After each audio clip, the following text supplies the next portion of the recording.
बच्चे, क्या आप जानते हैं कि एक छोटी सी चिंगारी कैसे पूरी दुनिया को आग के हवाले कर दिया? हाँ, आज हम विश्व युद्ध की बात कर रहे हैं और प्रथम विश्व युद्ध की बात कर रहे हैं कि कैसे एक छोटी सी चिंगारी पूरी दुनिया को आपस में क्या किया, लड़ा दिया और पूरी दुनिया क्या हो गए, प्रथम विश्व युद्ध की शिकार हो गया। तो प्यारे बच्चों, आज हम जानेंगे कि प्रथम विश्व युद्ध कैसे हुआ और उसका कारण क्या था। तो प्यारे बच्चों, प्रथम विश्व युद्ध का तत्कालीन कारण माना जाता है कि ऑस्ट्रिया का जो राजकुमार थे, जिनका नाम फर्डिनेंड था। क्या नाम था? फर्डिनेंड था। जो उनकी सेरेजोवा में उनकी हत्या कर दी जाती है और जो हत्या करने वाला जो व्यक्ति होता है वो सर्बिया का कोई क्या राष्ट्रवादी नेता होता है। तो उनके द्वारा हत्या कर दी जाने पे क्या होती है कि ऑस्ट्रिया के द्वारा सर्बिया पे हमला कर दी जाती है और यहीं से क्या होती है, प्रथम विश्व युद्ध का शुरुआत माना जाता है।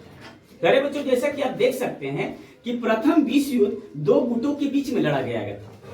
स्वाभाविक है कि जब भी लड़ाई होती है तो कहीं ना कहीं दो पक्ष होते हैं, एक पक्ष और दो पक्ष के बीच में ही लड़ाई होती है। और वो दो गुट थे। प्रथम थे मित्र राष्ट्र थे और मित्र राष्ट्र में जो मेन जो देश थे वो कौन था? फ्रांस, रूस, ब्रिटेन, इटली और अमेरिका। प्यारे बच्चों, ये जो आप अमेरिका को जो देख रहे हैं ये बहुत बाद में शामिल होता है। अमेरिका इस युद्ध को लड़ना नहीं चाहता था कि 6 अप्रैल 1917 को अमेरिका लगभग 200 वर्ष या 300 वर्ष के बाद वो क्या है, इस युद्ध में क्या हो जाता है, कूद जाता है लड़ने के लिए।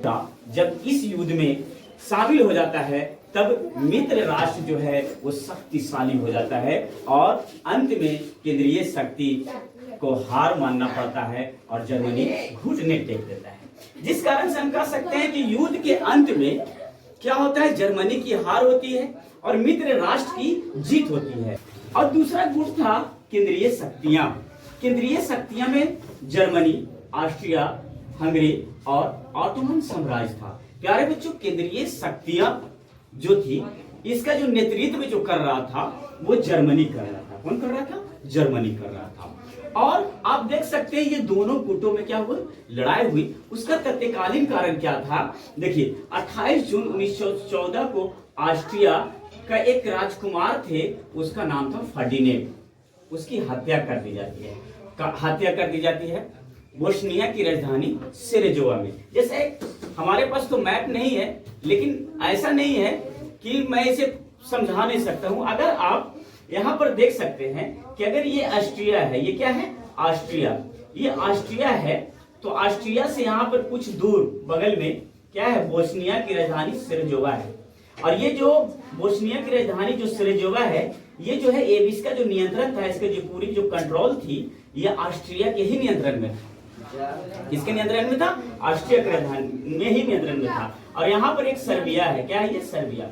और सर्बिया चाहता था कि ये जो बोस्निया जो है, ये बोस्निया है, उसका नियंत्रण जो है वो सर्बिया के हाथों में चला जाए। सर्बिया भी क्या है? देश है।